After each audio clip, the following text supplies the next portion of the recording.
Selamat siang, nama saya Tommy Lohil. Sekarang saya akan presentasikan tentang machine learning. Jadi pembahasan materi hari ini itu garis besarnya adalah perbedaan antara AI, ML sama deep learning. Dan selanjutnya akan dibahas tentang penjelasan singkat tentang machine learning. Oke. Teman-teman pasti sudah tahu apa itu AI, ML sama DL, tapi mungkin kurang jelas ya. Jadi di sini saya akan menjelaskannya. Jadi, AI itu sebenarnya adalah sebuah studi yang lebih besar daripada ML sama Deep Learning.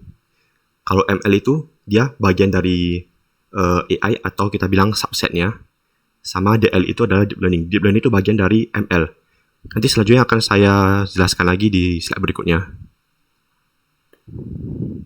Oke, sekarang saya jelaskan tentang AI. AI itu secara garis besar ada dua buah. Yang pertama itu adalah ANI atau Artificial Narrow Intelligence aka WAI. Itu maksudnya AI yang spesifik tentang satu field study.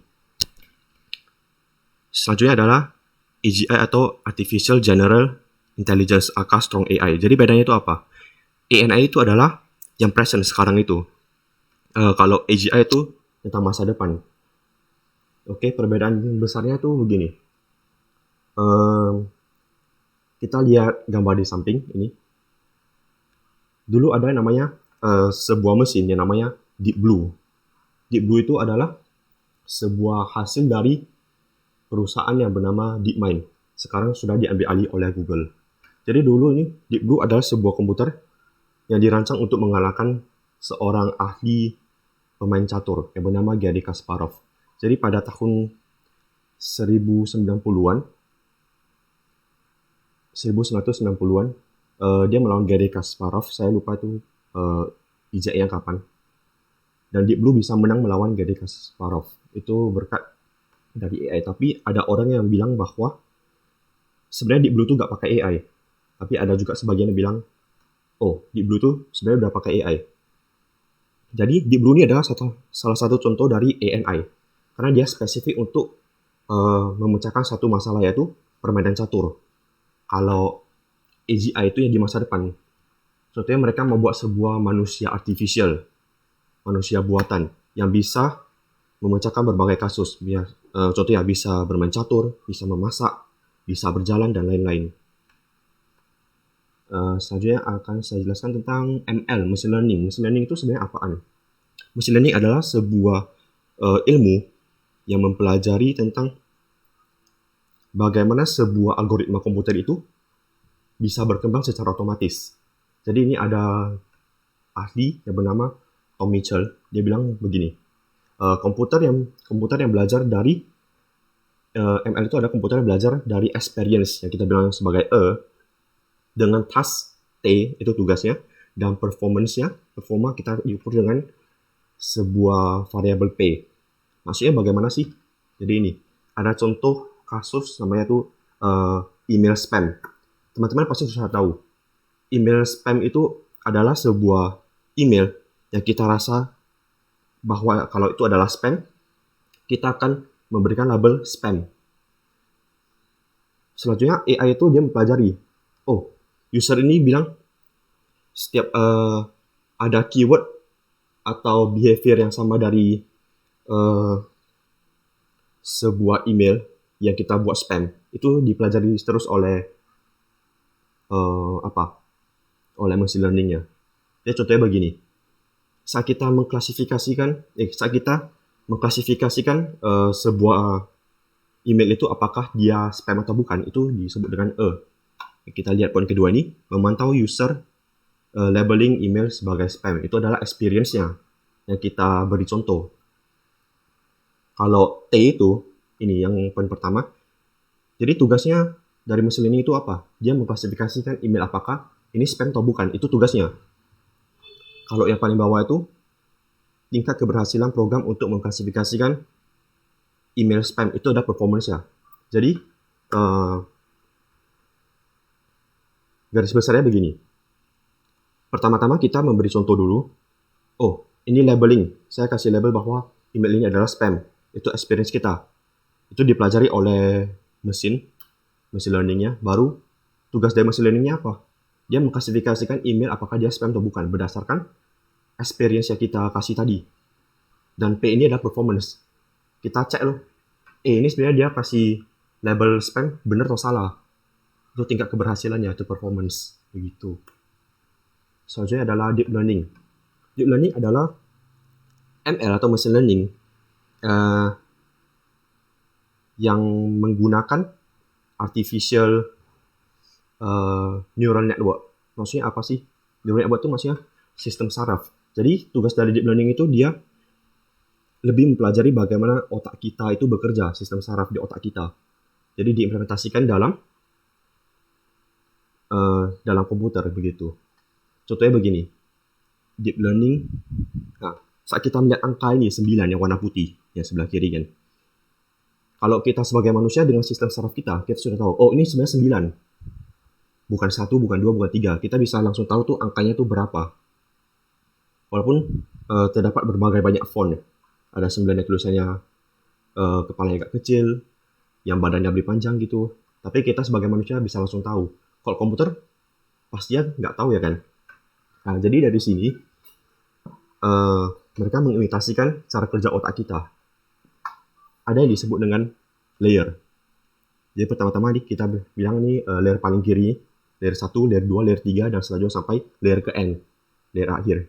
Jadi sebenarnya layer kedua sama ketiga ini, itu disebut dengan hidden layer. Itu yang tertutup, kita nggak tahu prosesnya gimana. Itu yang paling sulit. Jadi sebenarnya kalau kita lihat ini, kita perbesar, ya kan? Nah, 9 itu sebenarnya merupakan bagian dari pixel-pixel. Jadi pixel yang putih itu di sini dijadikan putih.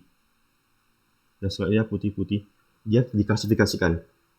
Prosesnya jalan sampai akhirnya dia ketemu. Oh, ini lebih cocok di angka 9. Jadi begitu sistem cara kerjanya. Saya masih kurang ngerti sih. Tapi kira-kira begitu. Oke, selanjutnya pembahasan singkat tentang ML. Jadi machine learning itu yang akan kita jelaskan hari ini dibagi oleh dua algoritma yang besar. Pertama adalah supervised learning, yang kedua adalah unsupervised learning. Sebenarnya ada banyak, tapi yang paling sering dijelaskan itu adalah dua ini. Oke, supervised learning itu bagaimana? Nanti teorinya akan saya jelaskan di paling akhir, biar lebih mudah dimengerti. Saya jelaskan tentang example-nya dulu. Jadi contoh ada kasus ini, namanya housing price prediction.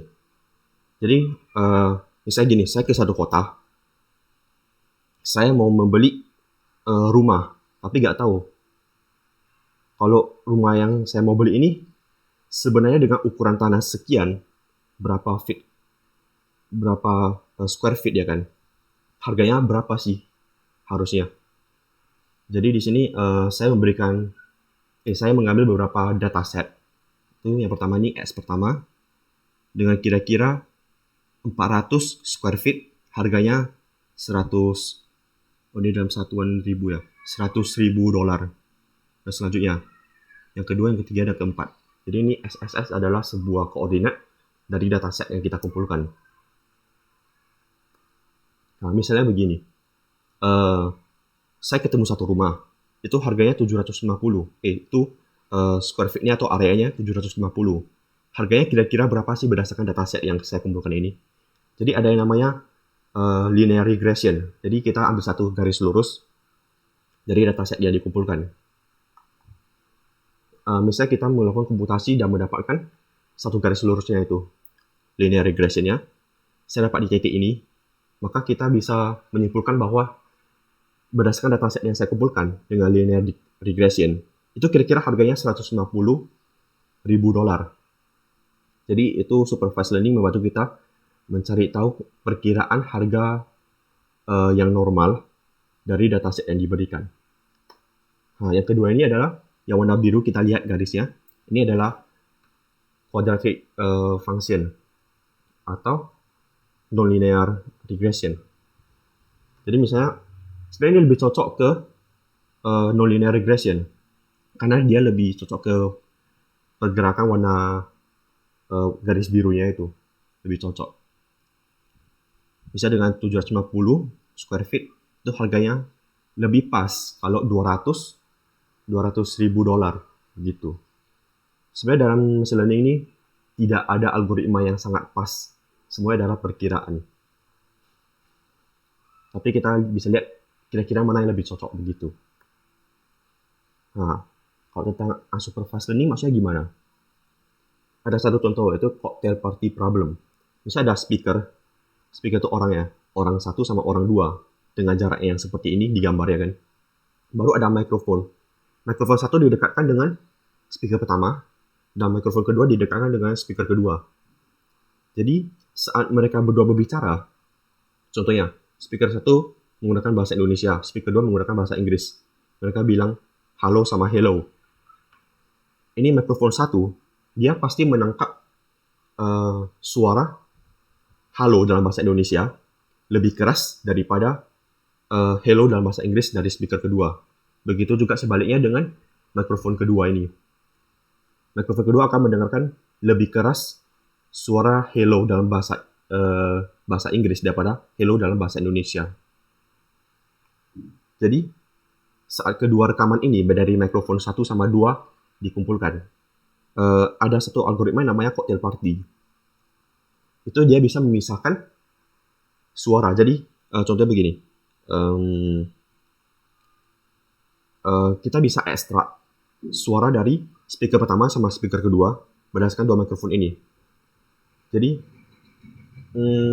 inputnya adalah mikrofon pertama sama mikrofon kedua melalui satu proses yang disebut dengan cocktail party problem algoritmanya, lalu menghasilkan dua output. Outputnya adalah suara dari speaker pertama sama suara dari speaker kedua, begitu. Nah, kita tadi kan sudah menjelaskan tentang supervised learning sama unsupervised learning. Jadi garis besarnya itu bagaimana? Supervised learning sebenarnya adalah kita membantu program dalam proses learning dengan labeling data. Ingat kan tadi, kita kasih contoh experience ya, tentang house pricing tadi, yang ini. Kita kasih dataset, lalu kita bisa tahu, oh ini sebenarnya salah atau benar. Enggak mungkin, kalau misalnya 750, hasilnya itu 0. Kita kan langsung tahu, oh ini sebenarnya salah. Kalau di unsupervised learning ini di bawah, kita sebenarnya gimana ya? Karena dia lebih menerapkan clustering algoritma. Jadi mau bilang benar atau salah pun agak sulit. Begitu. Clustering maksudnya dia memisahkan dua bagian berdasarkan pattern yang sama. Contohnya di pattern dari speaker 1 itu bilang halo. Pattern dari speaker kedua dia bilang hello. Begitu. Jadi unsupervised learning program melakukan clustering sendiri tanpa bantuan dari user. Jadi sekian presentasi dari saya tentang machine learning. Jika ada yang kurang, harap diberikan saran dan kritiknya. Terima kasih.